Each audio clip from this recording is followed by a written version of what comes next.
Վարժական հավաքներից խուսափողները քրեական հետապնդման կենթարկվեն ազգային ժողովի հերթական նստաշրջանում օրենքի համապատասխան նախագիծը խորհրդարանական գործընկերներին ներկայացրեց Հայաստանի պաշտպանության նախարարի տեղակալ Արման Սարգսյանը։ Ռազմական ոստիկանության իրավասություն է վերապահվում աջակցել զինկոմիսարիատներին, քաղաքացիներին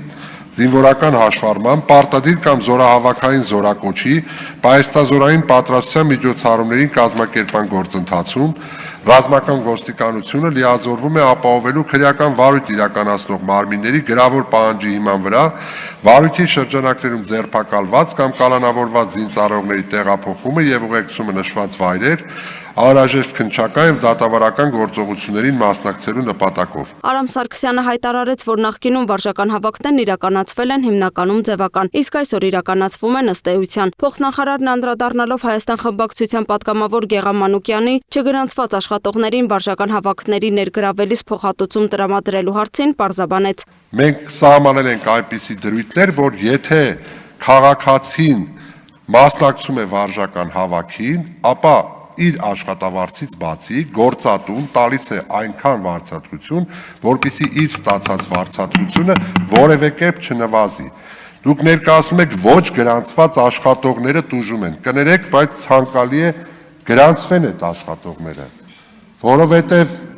ինչ է նշանակում ոչ գրանցված աշխատող, եւ ոչ գրանցված աշխատողը չի կարող բանակի մասին խոսել, որովհետև իր գրանցման արդյունքում ձևավորվելու է պետական բյուջե, որոնք ծախսվելու են նաև բանակի կարիքները հոգալու համար։ Մեկ այլ նախագծով էլ խորհրդարանում առաջարկվեց սահմանել ջրային ոլորտում առկա խնդիրների լուծման համար կարևոր կարգավորումներ կապված ազատ ջրօգտագործման թույլտվության գործողության ժամկետի երկարաձգման, ջրօգտագործման թույլտվությունների տրամադրման կամ հայտերի մերժման եւ այլ խնդիրների լուծման հետ։ Արձանագրել ենք, որ նման աղետների ընթացքում հրատապ փրկարարական եւ վերականգնողական միջոցառումներ անցկացնելուն խոչընդոտ է հանդիսանում որոշ աշխատանքների իրականացման համար ջրօգտագործման թույլտվության պահանջը։ Հաջորդիվ ներկայացվեց Ալեն Սիմոնյանի, Հասմիկ Հակոբյանի եւ Արուսյակ Ջուրհակյանի համահեղինակած ճանապարհային երթևեկության անվտանգության ապահովման եւ վարչական իրավախախտումների վերաբերյալ Հայաստանի օրենսգրքում փոփոխություն կատարելու մասին օրենքների նախագծերի փաթեթը, ըստ որի հնչող բարձր երաժշտությունն արգելելու նպատակով ավտոմեքենայում լրացուցիչ, ուժեղացուցիչ, բարձրախոս տեղադրելը եւ վարելիս այն օգտագործելը կարգելվի։ Օրինախախտներն էլ կտուգանվեն սահմանված նվազագույն աշխատավարձի 10 պատիկի չափով եւ կկիրառվի տուգանային 2 միավոր։ Լրացուցիչ ուժեղացուցիչներից եւ բարձրախոսներից հնչող բարձր երաժշտությունը վերասարքավորված կամ լրացուցիչ տեղադրված խլացուցիչների ձայները կարող են խախտել հասարակական անդորը։ Մեկ այլ նախագծով էլ Հայաստան խմբակցությունն առաջարկեց փոխել քրեական օրենսգրքի 136-րդ հոդվածը, որը վերաբերում է ցեղասպանություններին եւ մարդկության դեմ ուղղված հանցագործությունները հրապարակայնորեն հերքելուն, արդարացնելուն, դրանք քարոզելուն կամ դրանց վտանգավորությունը նսեմացնելուն։ Ըստ Արծվիկ Մինասյանի օրինագծի ներկայացման պատճառն այն է, որ թե հայոց ցեղասպանությունը, թե Հայաստանի Հանրապետության կողմից պաշտոնապես ճանաչված ցեղասպանությունները եւ թե միջազգայինորեն ճանաչված ցեղասպանությունները արդարացնողների կամ դրանց բացասական ազդեցությունը նվազեցնելու հրապարակային հայտարարություններ կատարողների նկատմամբ իրականացվի քրեական հետապնդում։ Ազգային ժողովի պետական իրավական հարցերի մշտական հանձնաժողովի անդամ Ալխազ Ղազարյանը գործընկերներին հորդորեց դեմ քվեարկել առաջարկին հետևյալ հիմնավորմամբ. Գտել ենք հանձնաժողովով, որ նախագծի ընդունման անհրաժեշտությունը այս պահին բացակայում է, քանի որ Հայաստանի Հանրապետության քրեական օրենսգրքի 136-րդ հոդվածը արդեն իսկ նախատեսել է նախագծով ներկայացված արարքի քրեականացումը։ Անդիմությունը մեղադրեց իշխանությանը ցեղասպանության հետևանքները նսեմացնելուն ուղղված գործողություններն անտեսելու համար, ինչն անարձագանք չմնաց։ Եղել են նաև նախկին իշխանության օրոք ցեղասպանությանը նսեմացնող կարգավորումներ եւ այդ ժամանակ պարոն Մինասյանն էլ եղել է падգամավոր ու ոչինչ այդ մասով ոչ մի նախաձեռնությամբ չեղել։ Եղել է, ես կասեմ, եթե Հայաստան-Թուրքիա սահմանը բացվի, ես վաղը կմեկնեմ Վաշինգտոն եւ կհամոզեմ այնտեղի մեր գործընկերներին հրաժարվել ցեղասպանության բանաձևից։ Վարդան Օսկանյան եղել է արտաքին գործերի նախարար 98-ից 2008 թվականներին, միևնույն ժամանակ 99-ից 2012 թվականներին պարոն Մինասյանը եղել է ազգային ժողովի падգամավոր եւ լրիվ կարող էր այս օրենքի նախագծով այն ժամանակ էլ հանդես գալ եւ ասել, ես ինչ եք խոսում հայոց ցեղասպանության հրաժարման բանաձևից եք խոսում։ Քաղաքացիական պայմանագիր խմբակցության քարտուղար Արթուր Հովհաննիսյանն էլ իր ելույթում անդրադառնալով Հայաստան խմբակցության ներկայացրած նախագծին, ասաց, որ ընդդիմությունն անընդհատ օրակարգեր է փնտրում իր քաղաքական գոյությունը մինչև այս գումարման վերջը պահպանելու համար։ Սա հերթական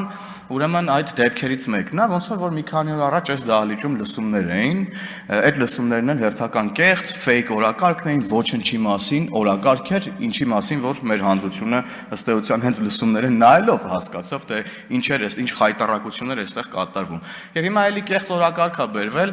առայն թե բա ցեղասպանությունը փորձում են մերժել, արտահայտություն հնչեց, որ տոտալ քարոզչություն է տեղի ունենում ցեղասպանության դեմ։ Սա խայտառակություն է ուղղակի, որովհետև ամբողջությամբ նա կեղծ է այս թեզը։ Հիմա քանի որ օրակարգը լրիվ սպառված է, նորը ստեղծել չեն կարողանում, պետքա բերենք հինը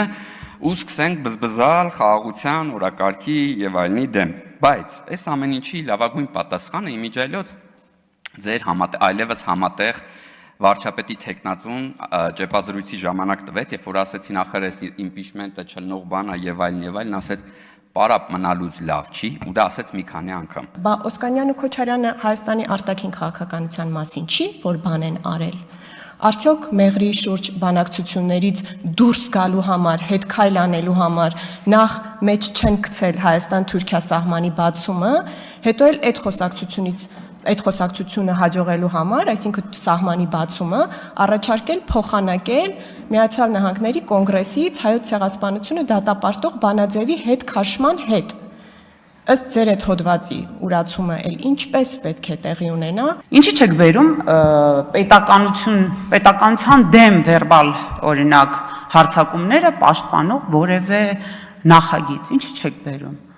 Որովհետև դուք հայտնի եք դրանով, որովհետև ձեզ համար պետականությունը ինքը վտանգ է, Հայաստանի Հանրապետության պետականություն վտանգ է։ ՔՊ խմբակցության ղեկավար Հայկ Կոնջորյանն էլ ասաց, որ ընդդիմությունը հերթական անգամ անկեղծություն չի դրսևորում։ Ըստ Կոնջորյանի, նրանց ինքնահայեցման ֆունկցիան որևէ մեկը ջնջել է։ Ես հիշում եմ, երբ որ դուք նախագիծ էիք բերել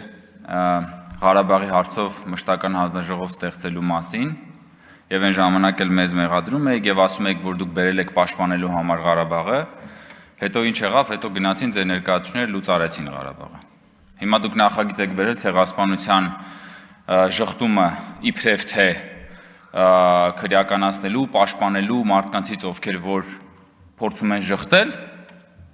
եւ պարզ է, չէ՞, դու ձեր նպատակը էլի որն է։ Լուսինե Գրիգորյան, Free News, Ազատ լուրեր։